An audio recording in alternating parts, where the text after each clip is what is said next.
Halo teman-teman semuanya, Indonesia terbukti menjadi raja, khususnya nih ya, raja penghasil baterai kendaraan listrik. Dan ini bukanlah omong kosong belaka. Dukungan-dukungan untuk menjadi Indonesia sebagai raja baterai kendaraan listrik atau electric vehicle itu sudah tampak di depan mata saat ini. Yang pertama nih, Indonesia melalui program hilirisasinya sudah mampu menghasilkan nikel sulfat atau bahan baku utama penyusun prekursor kadota baterai kendaraan listrik. Produksi nikel sulfat itu dimiliki oleh PT Harita Nikel melalui unit bisnisnya, yaitu PT Halmahera Persada Legend. Ini merupakan perusahaan afiliasi bisnis dari PT Trimegah Bangun Persada Tbk atau NCKL. Belum lama ini, NCKL meresmikan operasional produksi nikel sulfat pertama di Indonesia dan juga merupakan yang terbesar di dunia. Peresmian operasi produksi nikel sulfat dengan kapasitas 240.000 ton dilakukan di kawasan operasional Harita Nikel di Pulau Obi, Kabupaten Halmahera Selatan, Provinsi Maluku Utara. Pabrik nikel sulfat berdiri di Pulau Obi diklaim akan menjadi pabrik pertama di Indonesia yang memproduksi sekaligus menjadi yang terbesar di dunia.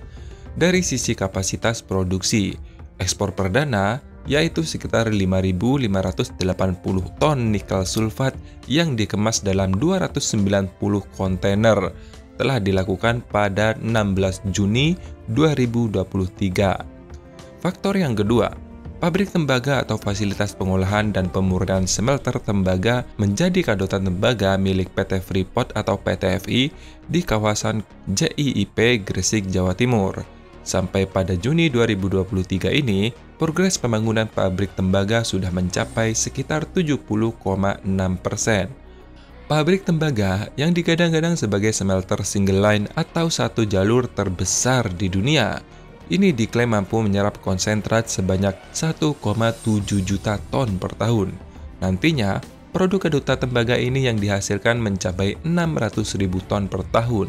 Selain menghasilkan kadota tembaga, smelter ini nantinya akan menghasilkan produk sampingan, diantaranya produk yang terkandung dalam lumpur anoda, yakni emas dan perak murni, sebanyak 6.000 ton per tahun.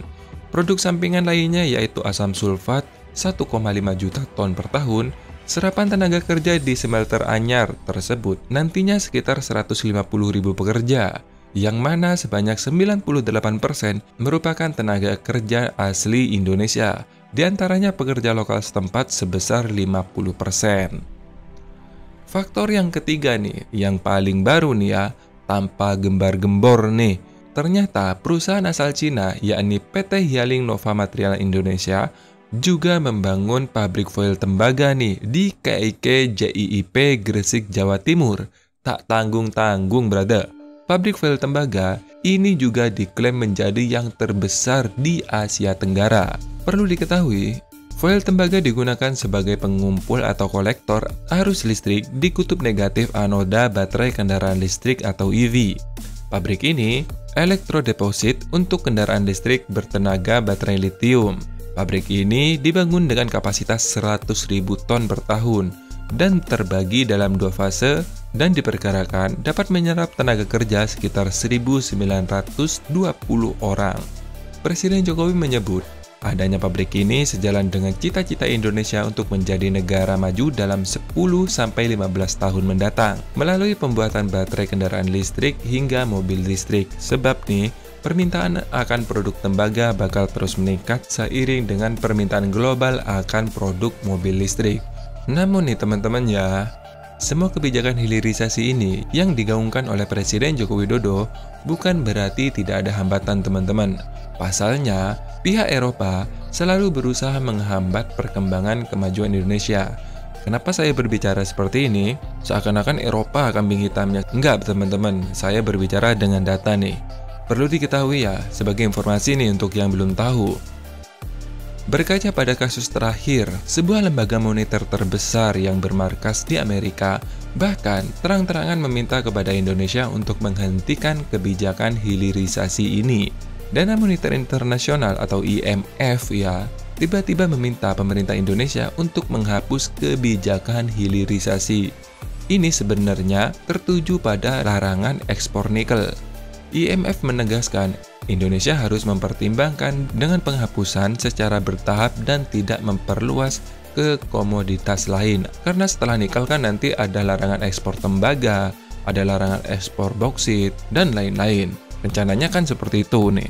Hal itu disampaikan oleh IMF dalam paparan yang diungkapkan artikel 4 Consultation. IMF memberikan alasan bahwa kebijakan ini perlu mempertimbangkan masalah analisa biaya dan manfaat. Loh, nggak nyambung ya? Bukannya justru hilirisasi ini bermanfaat banget buat Indonesia nih? Nah, ternyata nih, IMF mengingatkan agar kebijakan hilirisasi ini menimbulkan rambatan negatif bagi negara lain. Maksud IMF ini baik untuk Indonesia tapi tidak untuk negara lain. Kenapa IMF sampai mengeluarkan statement meminta Indonesia menghentikan program hilirisasi ini? Ada apa nih ya? Pasti itu kan yang ada di pikiran kalian? Secara logika nih ya, ini kan barang-barang kita. Kenapa mereka yang ngotot minta jangan dilanjutkan? Sebenarnya gini bro, kondisi ekonomi dunia saat ini lagi carut-marut nih bro. Khususnya di Eropa dan di Amerika bro. Saat ini Eropa lagi krisis energi karena lagi ribut sama bapak energi di Eropa, yaitu Rusia. Sedangkan Amerika saat ini dapat masalah dengan dunia, di mana mata uang dolar sudah banyak tidak dipakai dalam perdagangan dunia atau dengan kata lain dedolarisasi. Nah, IMF meminta Indonesia untuk menghentikan hilirisasi ini supaya tidak menambah beban ke mereka. Ditambah lagi, Eropa kan sangat bergantung tuh pada sektor industri. Nah, sedangkan industri yang mereka produksi sangat bergantung pada logam-logam yang bakal di-stop untuk ekspor mentah oleh presiden kita nih. Jadi nih, jangan berpikir nikel hanya sebagai baterai kendaraan listrik saja bro. Ingat bro, semua produk yang ada bahan stainless itu membutuhkan nikel. Ditambah lagi nantinya tembaga nih, yang bakal juga di-stop ekspor mentah. Bayangkan tuh, berapa jumlah industri manufaktur yang sangat membutuhkan tembaga. Hampir semua produk manufaktur nih bro, butuh tembaga. Ya bisa dibilang 98% lah. Produk manufaktur dan elektronik itu butuh tembaga bro. Makanya mereka mohon-mohon nih.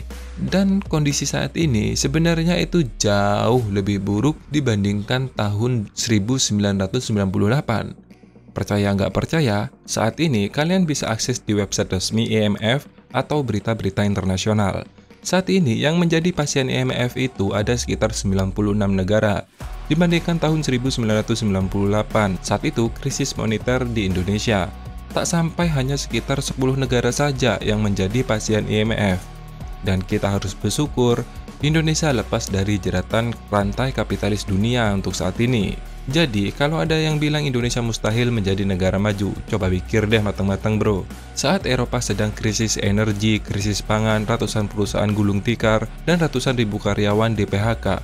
Sedangkan di Indonesia, kalian nih, khususnya yang lagi nganggur nih, masih bisa santai-santai sambil merokok di warung janda sebelah.